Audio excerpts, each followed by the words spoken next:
What is up, you guys? You're watching Sergio's Secret. Before I get started with today's video, if you could please give this gay video a thumbs up, hit the subscribe button. I post a video Monday through Friday on contemporary and designer fashion, and today's video is going to be about my favorite to least favorite brands that I would actually like to sell when I was working selling designer handbags. So we obviously sold contemporary and designer. Our store did have designer. I wish we had a lot more designer because we would be able to sell through the designer. It's just the way it is because Neiman Marcus would have more priority because Neiman Marcus is based here in Dallas. So obviously Neiman Marcus is always going to have the better things, and designers and vendors would much rather be sold through Neiman's than through I worked at, which everybody knows, and somebody can just leave it down below. And so without further ado, I'm going to tell you my favorite to least favorite designer handbag brands to sell. I'm not including glasses, I'm literally soft accessories. I'm only including handbags and like leather goods and clutches and crossbodies and all that good stuff. And I will not include brands that we didn't carry. So occasionally I would sell a Chanel handbag through the Chanel boutique, or I would sell X, Y, and Z through another store, but that was very, very few far in between. I mean, yes, it would happen, but I'm not going to count it because I was not on the floor. I didn't get to sell it every single day, or like a brand like Celine started. So my first favorite brand that I would love to sell, and everybody knows this, 7, my favorite designer, my favorite handbag brand to sell was Tory Burch. Obviously, you guys know I've talked about Tory Burch this entire time. I have a gay coffee right here, so we're gonna take a little sip. Tory Burch was my favorite brand of handbags to sell, not only because that was my section, that was like my bread and butter. A lot of my money selling through handbags came through Tory Burch.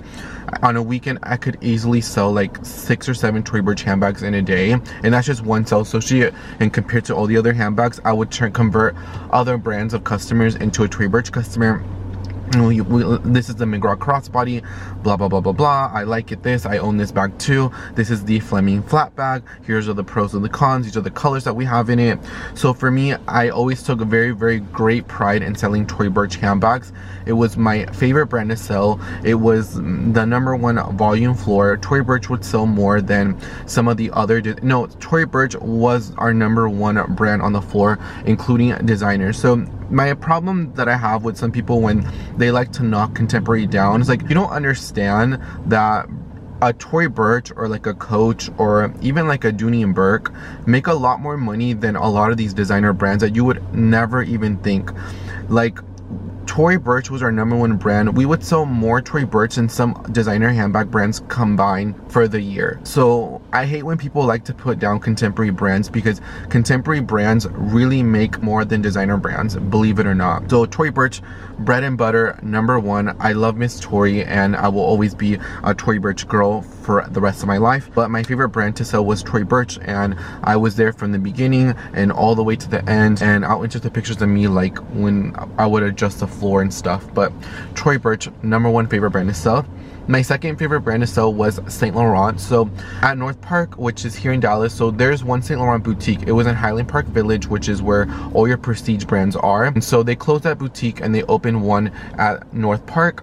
And my understanding that all current brands, so Gucci, Balenciaga, and all those brands were supposed to be at North Park. Gucci was already there, but Balenciaga and Saint Laurent wasn't. So they put those brands there into North Park. So whenever they were doing that transition of moving Saint Laurent to North Park, we had a contract. We had like this thing where we would get Saint Laurent, I believe, for 3 or 4 months.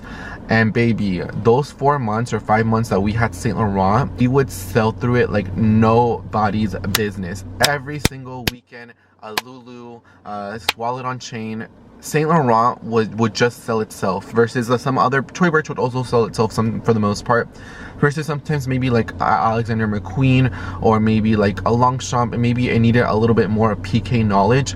Saint Laurent, baby, Saint Laurent sold itself. You didn't even have to show, these are the bags that we have, these are the colors, we can order you this, we can expedite shipping for this, we can, I won't make you charge 1-day shipping, I'll override it, and you have 1-day shipping. You have your Saint Laurent handbag with you, Monday, you'll have it on Wednesday, period, or if it's earlier, Monday, you'll get it Tuesday at the end of the business day. Let's go ahead and do it, baby. Saint Laurent itself, and I really wish we kept Saint Laurent. A couple of stores got it as kind of like a pop-in just to see how it would do. In my understanding, when I was working there, the top volume would get to keep it, and we were the top volume, but unfortunately we didn't get to keep it, which is weird because Houston Galleria, there's Saint Laurent through Nordstrom, through Neiman Marcus, through Saks Fifth Avenue, and there's a Saint Laurent boutique. So there's 4 points of distribution of Saint Laurent handbags at the Houston Galleria. Versus here at North Park, it would just be Neiman Marcus, it would just be the Saint Laurent store, and then Nordstrom if we kept it. So it would be 1 less point of distribution. I wish we would have kept it because we would be making so much more money, and those checks when we got that Saint Laurent pop-in, baby, they were so good. I think we even had like a triple points event like around that day, but we sold through Saint Laurent so fast that we couldn't keep up. Like, it started to look very naked very easily, and because Saint Laurent just sold itself. Saint Laurent is one of my favorite brands, so beautiful, so classic. It is one of my favorite designer brands, probably top 3. I think that the quality is there. I think it's so sophisticated. I think it's very edgy. I think for the price point of luxury, I think it's a really great price point compared to some of the other. You get a lot of bang for your buck. Some of those bags have been out for 5 years and they still are relevant as the day you bought them, like my Saint Laurent Kate. So second favorite brand that I would love to sell was Saint Laurent, baby. Third favorite brand was Chloe. Chloe Marcy's, oh my god, bread and butter, especially during Christmas. So I was actually there. We didn't have Chloe when I first started working there. I was there when Chloe got introduced, which was really fun. I remember we had all the Chloe Marcy's, and on the wall we had the medium, we had the small, we had the satchel, and then we had like the little crossbody bands. I was there when we first got Chloe. It was such a magical thing. We got it in and it was literally heaven. We got it around holiday season, and Chloe is very much the Texas girl or the Dallas girl or the SMU girl, mommy girl. Chloe was very much a Texas brand because I find that Chloe has a bit of westernness to it. So you'll see people like that don't even shop at Nordstrom with all their cowboy boots, cowboy hat, with all their silver bracelets, like, you know, buy Chloe Marcy, because Chloe Marcy for me is very much a Texas bag. It's very Texas. When I think of Texas and designer handbags, I don't think about a Birkin, I don't think about Chanel, I don't think about a Bottega Veneta Jody, I think about a Chloe Marcy. I think Chloe Marcy is the most classic Western bag that you would ever get to. I love it so much. I had the Fays, and we had the Darias, and we had the Kiss bags towards the end. Chloe was just such a fun brand to sell. Usually for me, I would only really like to sell the test bags, and I would really like to sell the Marcy's. Everything else could kind of get returned, but for the most part, Marcy's never got returned. The only reason they would ever get returned if they were a gift and they wanted a different color or a different size in it. So the medium, the small satchel would always get returned for the medium one, just because the proportion of it was a little bit better. But Chloe was one of my favorite brands to sell. It never really got returned. Same for Saint Laurent. It was never a brand that really got returned either. And Tory Burch, hit or miss, but for the most part never got returned.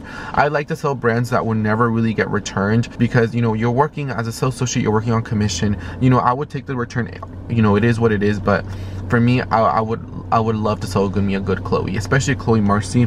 If you sold a Chloe Marcy and you sold like 2 Tory Burch bags that are $500 each, girl, $3,000 for the day for commission, baby, you were all set for the day. You could sit back and relax and just sell, you know, sell little things here and there. But Chloe Marcy, my third favorite brand to sell. Fourth one is Coach, and as you'll see, I took my job very, very seriously. I was crazy. So I remember when Coach was becoming back popular, or when Nordstrom started carrying it back again.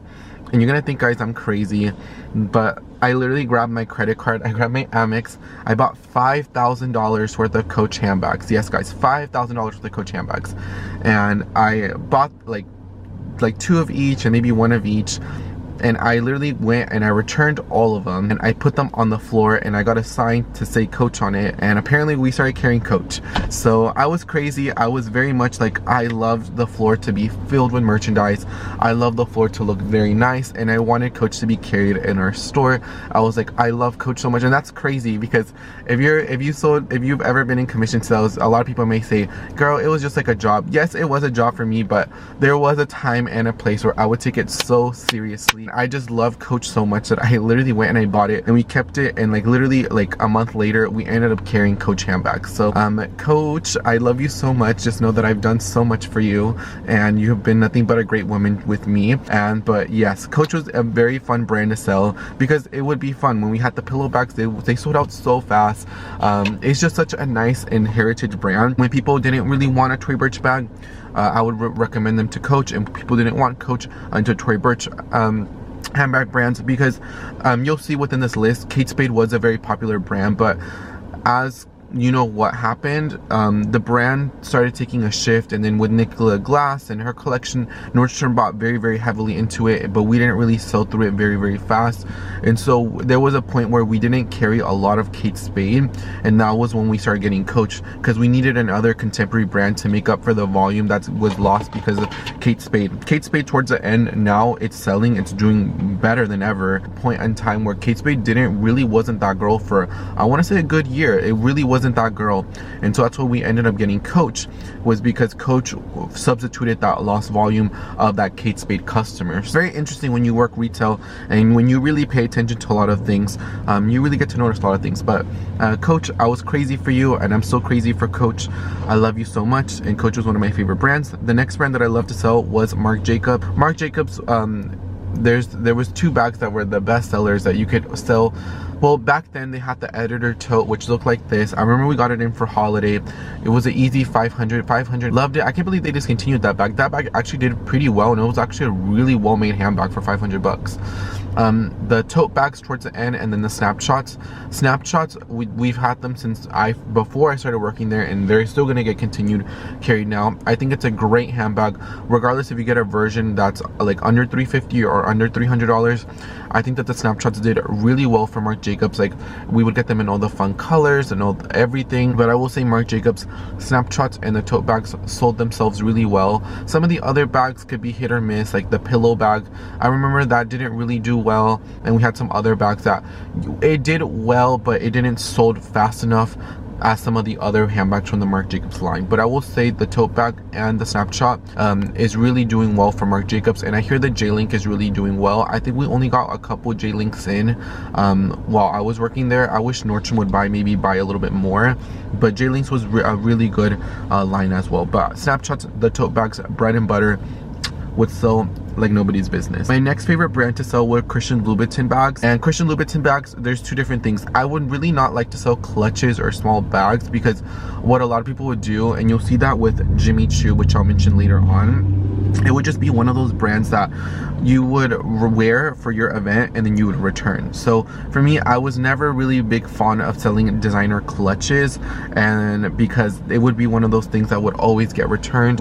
I just didn't want it to hit my number. Like I said, I didn't really care towards the end, but like I said, there was a point in time where I did take selling very seriously. And so Christian Louboutin like clutches and stuff I did not like, but let me tell you, Christian Louboutin Paloma totes, Christian Louboutin Cabata totes, baby, those were so good, especially during holiday. The Cabata totes were such a good seller. They were $13.50, comes with a pouch, a little bit more sturdy than your Neverfull, has a good sturdy bottom. It came in a lot of fun colors, a lot of funky ones. That's why I got my mom the leopard one like a couple Christmases ago. She loves it, and she's not even a big like Christian Louboutin fan, but she loves leopard and she likes it and she rocks the hell out of it. But yes, Christian Louboutin was a good man. His accessories, his wallet and his card case, the same thing. Never really got returned anything. It was the only really thing were the clutches. But I love me a good Paloma, and I love me a good Christian Louboutin Cabata tote. I will always respect that brand because that brand did really well for themselves. And those 2 bags were his were his top 2 sellers. The Elijah collection, I didn't really do well. I didn't even think I ever sold an Elijah, and if I did, it got returned. It's this flap style right here. My biggest issue with a lot of clients at why they didn't really like it was the hardware. The hardware was more of an antique kind of gold, and when you think of Louboutin, you think of more of like a shiny, maybe not the word gaudy, but like a shiny like Christian Louboutin gold. Like that's what Christian Louboutin customer wanted. They didn't want a muted gold, and so I feel like that's why the Elijah didn't do well, was because it was muted hardware. If it was a shiny beautiful hardware, that Christian Louboutin Elijah bag collection would have done a lot better if you would have asked me. Next favorite brand was Dagne Dover. I was there when Dagne Dover got introduced. I got the backpack and everything. I remember when we first got it in, it did super well, super nice, and it still does super well and super nice. I know they did a whole rebrand of the whole Dagne Dover neoprene items, which I love. I'm not sure if I want to purchase anything like updated, because I feel like my neoprene items are already fine. But nothing bad to say about the Dagne Dover bags. the neoprene sole itself, it was a nice alternative to Tumi, a nice alternative to Longchamp nylon. So it was really good, and you got to introduce and you got to give a lot of story time to the brand of Dagne Dover. So that's why I was here for Dagne Dover as a brand. Next brand was Burberry. Burberry was a brand that we did lose in the middle of me working there. So whenever Christopher Bailey was for Burberry, it did really well. Like those jackets, the classic like $500, $600 jackets back then when they were $600. I remember we would grab them from collectors and we would put them down and we'd get a stand and we would sell a matching jacket with the handbag. And I remember the banner totes did so well. My first holiday season, the banner totes, like before Riccardo Tisci, before when Christopher Bailey was still creative director, those little teddy bears that were like $150, now they're like $300. Those ones did really well. Anything from like before Christopher Bailey with the big kind of Nova checks on the side, or the crossbodies, did really well because that was a Dallas customer. The Dallas customer really liked kind of like that kind of like Nova check print, especially kind of like the Christopher Bailey one. They loved it, and we loved selling it a lot as sellers at Nordstrom. Whenever they did the transition of Riccardo Tisci, Burberry wanted to go more into exclusive route, so we actually lost Burberry as a vendor for ready-to-wear and for men's, and then we lost it as for handbags and everything. So I was really sad that we lost Burberry, because Burberry would actually sell, would actually do pretty well. When I started seeing the newer Burberry items, I could see where why they kind of pulled out, why they're being a little bit more refined.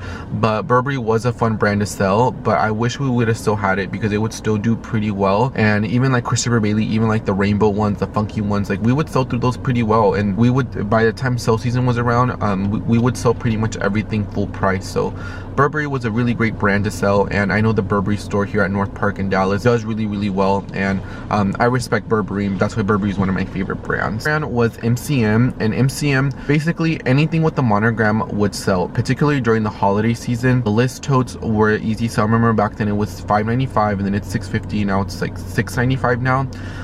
We would get, I remember the first holiday we had them in all the fun colors. We had all the little wallet on chains, the ones that were $365. I think they're now $390.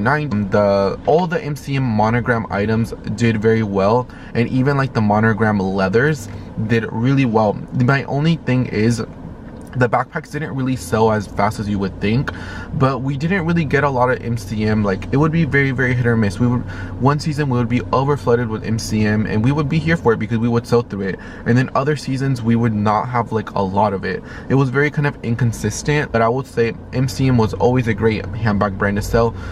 If you sold a list tote, if you sold a crossbody, you were pretty good. It was a good base for your day, or it was like a really nice sell, and those bags would never really get returned because they were nice, easy, wearable handbags. Like the list tote, reversible, you have the extra pouch. It was a really good gift. Everybody seemed to love it. Everybody love MCM, and especially those two styles, like the crossbodies and the totes, were the best sellers. Once you start getting more into satchels and hobos and stuff, you know, they're a little bit more of a, not necessarily a harder sell, but they wouldn't sell as fast as any crossbodies or any tote bags from MCM. But I do love the MCM brand a lot. The brand was Kate Spade. So now I'm going to be telling you the tea about Kate Spade. So when I first started working there, it was literally like it was Tory Burch, and then in the middle there was Kate Spade. So they would actually like be right next to each other, and so it did really well because you can alternate.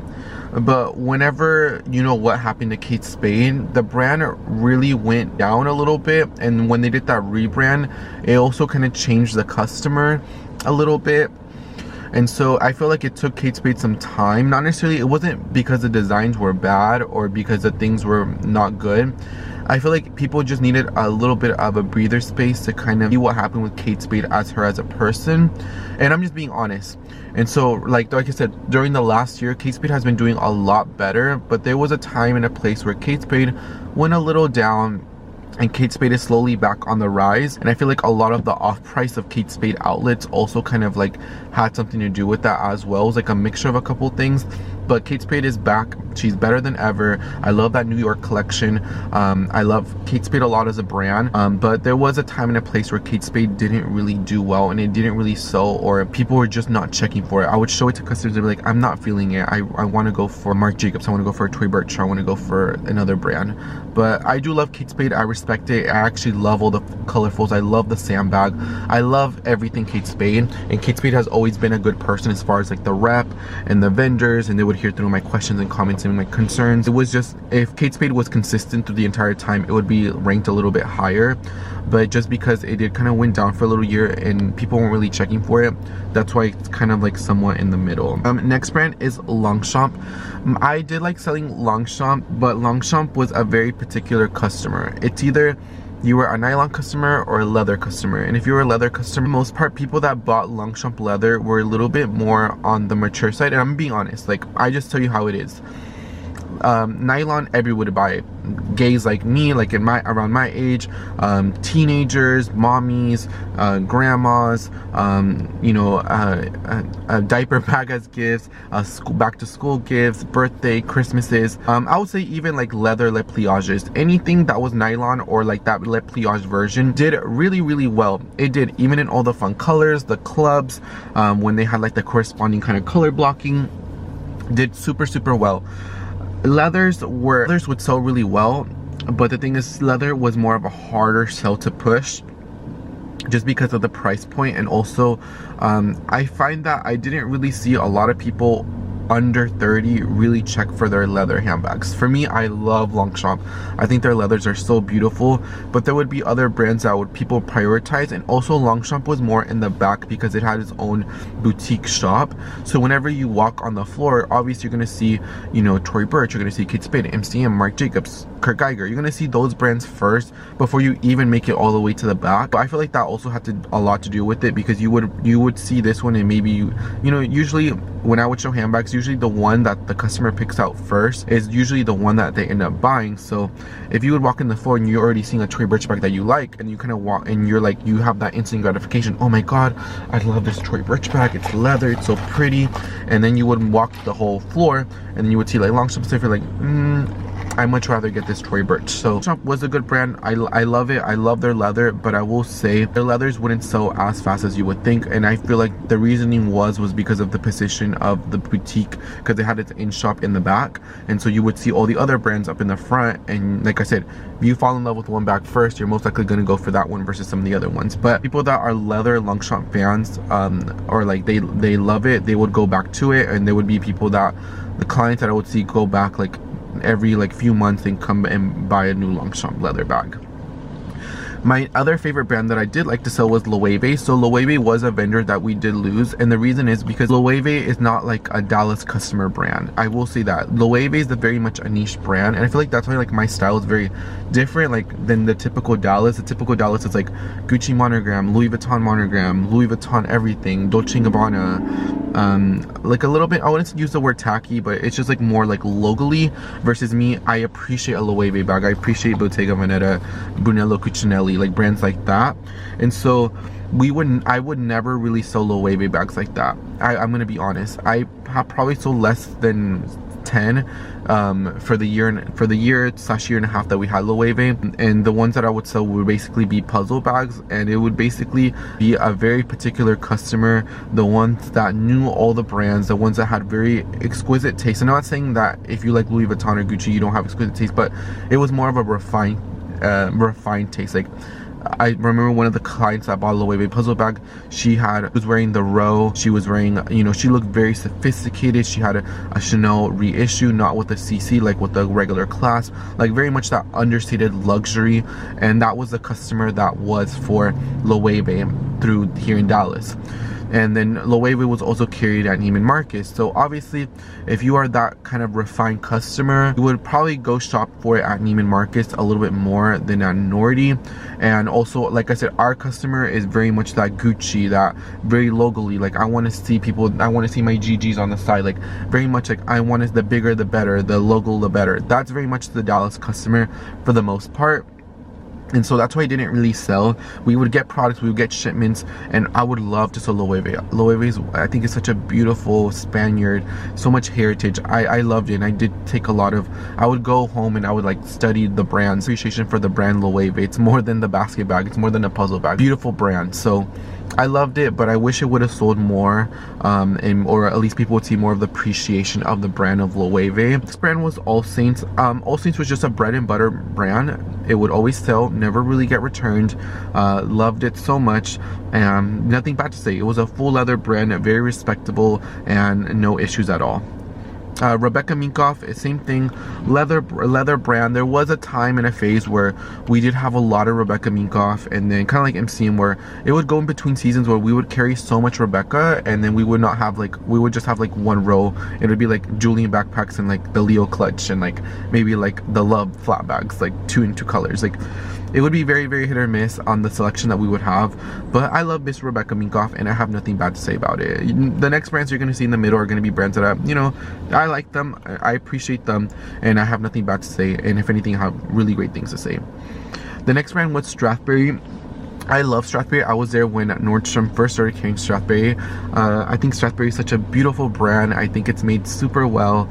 It is from Spain. Obviously, Meghan Markle wore it, and that's what kind of gave the recognition. And people would come in and be like, isn't this a brand that Meghan Markle wore? And so Strathberry, it necessarily didn't sell it for itself, but people did, like, when they saw it, they would like put 2 and 2 together. Like, I've seen somebody wear this bag before.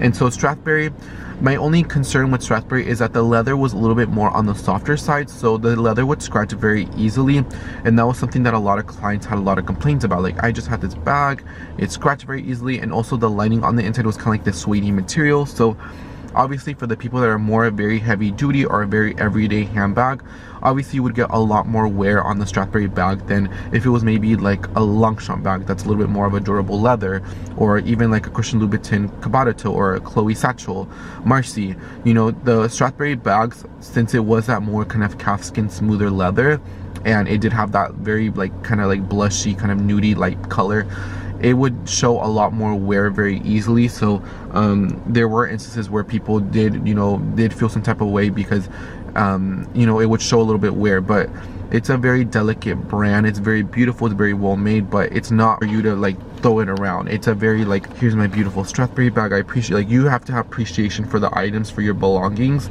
And I think with a lot of the Dallas customers, they're really rough on their items, and so it would show a lot of wear, and that was one of the complaints that we did get. Not necessarily nothing wrong with the brand, I just think that for me, I would always be truthful, be like, it scratches a little easily, just letting you know. But some of my coworkers would just sell it just to sell it, and then they would have they would come back like a month later, 2 months later, be like, well, this is what this happened. So yeah, so I love Strathberry. It's a beautiful brand, but it's a little bit more on the delicate side, I will say so myself.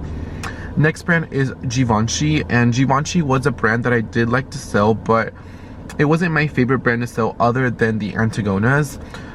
Some of the other bags were kind of a little bit more harder sells, and every time somebody came looking for a gift and it was like a Pandora or a GV3 or something else, it would normally come back and get returned for a Chloe Marcy or a Christian Louboutin Cabatato or a Tory Burch bag. I love Givenchy, it's a beautiful brand, but it's not, other than the Antigona, it's not the biggest Texas market. That's why I feel like there's not a Givenchy boutique here in Dallas, is because it's a very, very particular customer that likes Givenchy, a little bit more on the edgy, a little bit more rock and roll. And for me, I'm more minimalistic, and I do like kind of like that edgy style a little bit. Therefore, and my dream bag has always been the Givenchy Antigona. But after the Antigona, when I first got there, the Antigonas would sell, but then like towards the end, like people weren't really checking for the Antigona, the classic sizes. They would mostly go for the smaller sizes. But I love Givenchy, it's a really great brand. They were a little bit more harder sellers other than the Antigonas, or other than like bags under $1,500. This brand was Alexander McQueen, and I probably have sold maybe like less than 10 Alexander McQueen handbags, and we actually carry more Alexander McQueen than we've ever carried since I started working there. I love Alexander McQueen, but just like Givenchy, it's not necessarily, other than the sneakers, it's not very much like a Dallas customer thing. So Neiman Marcus had Alexander McQueen bags, and also there's a Highland Park boutique of Alexander McQueen, also in HP. So obviously there's 3 points of distribution, and I'm pretty sure there's like maybe 1 or 2 more places here in Dallas that carry McQueen handbags. So McQueen just wasn't necessarily the biggest Nordstrom customer or just Dallas customer in general. It would sell, it would do okay, but it wouldn't sell as fast as the other brands. But I love McQueen and I respect them, and rest in peace Alexander McQueen. You are loved and you are missed. I have a lot of appreciation for McQueen as a brand. Alexander McQueen, we're kind of going to the brands that are kind of like weren't my necessarily favorite. Next brand is Rag & Bone. I love Rag & Bone clothes and I like their shoes and everything, but I just didn't really like Rag & Bone handbags. I just felt like they were a little too expensive for what they were. And especially we had Rag & Bone and AllSaints together. Not saying that they're alike, because they're not, but people would like bone bag and see that's $600, and then they would go turn around and be like, see this AllSaints bag that's $378 or $300, and you'd be like, well, it's kind of like the same look, kind of like the same aesthetic, kind of the same vibe. And so people would usually go for the AllSaints versus the Rag & Bone. And so I just feel like Rag & Bone was a little expensive for what it is, and so therefore it would be a really hard sell for me. It just wasn't my favorite brand to sell. And even like during anniversary, the Rag & Bone bags really wouldn't sell. Like I said, I think they're beautiful. I think they do shoes, I think they do clothes, I think they do accessories like hats and beanies and stuff like that really well, but I just wasn't the biggest fan of their handbags. And I just always felt like they were like at that point where you could probably get into like pre-designer, like a Strathberry or like another brand, or you could go to like an AllSaints, you know what I mean? I liked it, I respect it, but it just wasn't my favorite brand to sell. Next brand was Claire V. The same thing, was a very particular customer. Wasn't a brand that would sell very, very fast, but I do like Claire V a lot. Next brand was Kurt Geiger. Kurt Geiger, I was there when Kurt Geiger got introduced through Nordstrom. The reason why it's ranking kind of one of the worst brands, or one of my least favorite brands to sell, is because a lot of their bags have like embellishments, they have like details, like they're very like nice and beautiful handbags, but the thing is, they would always kind of come off, or like a little thing would come off or something, or whatever happened. So we would always have to damage them out, even like if they were purchased and they would come back a month later, hey, this is what happened to my Kurt Geiger handbag. So we would obviously, we're Nordstrom, we would accommodate whatever return, especially if it was a defect or if it fell off. So I just wish the Kurt Geiger embellishment, more of the harder bags, were a little bit more reinforced a little bit more, or maybe charge $40 more, because people would still buy them. People love Kurt Geiger. I just feel like they were just like a little bit more reinforced, so we really wouldn't have that issue. I remember one time I did the truck and I saw this bag, it had a cute top handle, and it was a chain, and I grabbed the top handle and I was like, oh, this is cute, and the chain broke and I literally had to damage it out. So I just wish they were like a little bit more reinforced, and it would probably be ranking a little bit more. I like Kurt Geiger, I think they're fun. Did have a little bit of issues, and that's why it wasn't my favorite brand to sell. My next brand is Tumi, and the reason why Tumi is just because I didn't really know a lot about Tumi, and I probably should have done my research. I know it's a travel brand, I know it's very well respected. Once we kind of got Dagne Dover, I would prefer to sell Dagne Dover a little bit more, and Tumi was very a particular customer, a very, very particular customer, but I just didn't really know a lot of Tumi. I just saw it as a brand, and you'll see that I have on the list. I didn't really know the storytelling, and for me, when I feel passionate about something, I love the storytelling of it. Like this Aritzia bodysuit, Anina Bing blazer, whatever I'm wearing, I love the story, I love the details. Who is Anina Bing? Who is Aritzia? And I didn't really know that about Tumi, and so it just didn't give me such an excitement to sell it as some of my other brands. But it was really good, nothing really got returned, but I just wasn't passionate about selling Tumi on the floor. My next brand is Jimmy Choo, and Jimmy Choo, the reason why it's ranking the last -3 or the last bottom 3, because we mostly carried clutches, and like I said with Christian Louboutin, they would always get returned. We did carry kind of handbags here and there a little bit, and those ones would really never get returned. It would usually just be a customer be like, I'm looking for a bag under $2,000 or whatever, and we would show them different bags, and if they liked the Jimmy Choo bag, they would take the Jimmy Choo bag home, and it wouldn't get returned. It was just the clutches, they would always get returned, and it was just like, we would always, like, me and my coworkers, not always, but sometimes we would be like, oh, what do you think? Do you think it's gonna get returned? And 9 times out of 10, it would just suck whenever you would tell it like on a Friday or a Saturday, and then on Monday and Tuesday you see that it got returned. Like, it just wasn't fun.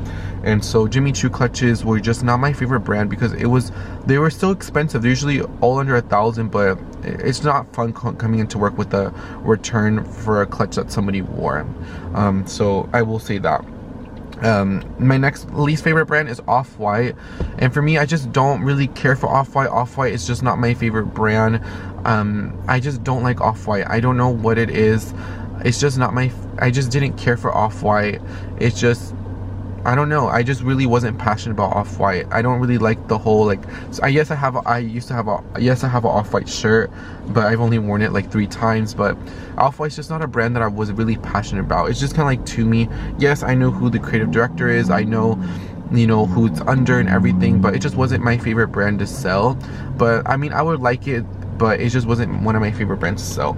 And then my least favorite brand to sell, and this is gonna be with storytelling, kind of like with Tumi, was the Nordstrom brand. And it was because it's just the Nordstrom brand. Like, yes, Nordstrom's a department store or whatever, but I want to have the storytelling, like Tory Burch, like Kate Spade, like MCM, Marc Jacobs. Like, I want to have that little bit of storytelling and why it's kind of justifiable to spend whatever amount it is on that item. I know some customers didn't care, they would just buy it, but for me, I really took very, very seriously the storytelling on the items that I sold. And that's why I did a lot of research on a lot of the brands even before I started working at Full Line, just because I was very, very passionate about the brands that we sold. And any and every, that's why I'm saying, out of all the coworkers, out of every employee, out of every manager, they will tell you, and this is something that I would never take away from myself, Sergio knows everything about fashion, about contemporary and designer fashion. Sergio knows it all. And so for me, I was always knowledgeable about it. So for me, just be very passionate. So I always love brands, but I just wish there was a little bit more storytelling when it came to Nordstrom made brands, because I would just see it, I'd be like, oh, it's cute, but what's the storytelling? What's the story behind it? I know not everybody cares, but I did care a little bit. Yeah, guys, these are gonna be my favorite handbag brands to sell, from least to worst to favorites to kind of like least favorites. I don't hate any of these brands, and I know I'm missing a little bit. I know we recently got Versace, we recently got, we used to carry Ted Baker, Bogtier, we used to have a little bit of Brahmin, we used to have like a little bit more other brands, but this video would be so long, but I just put kind of like the popular brands or the hot brands, and I would love to hear your thoughts and your opinions on it. It's very interesting, right, the way I kind of ranked it. But Tory Burch was my bread and butter, and I love Miss Tory, Miss Thing, I love her so much, and I love all the brands on the list. I love selling it all. For me, you know, I'm honest the way I am, and I kind of give you my thoughts and my feelings. And if you ever worked retail, if you ever worked department stores, what were your favorite and your least favorite brands to sell? I'd love to hear it down below. I want to say thank you so much for watching este video. Los quiero mucho. Post a video Monday through Friday on contemporary and designer fashion at 2 p.m. Texas time, and I expect you to be back here so you can never miss any of my uploads. I love each and every single one of you guys, and I'll see you guys on the next video. Bye guys, and take care.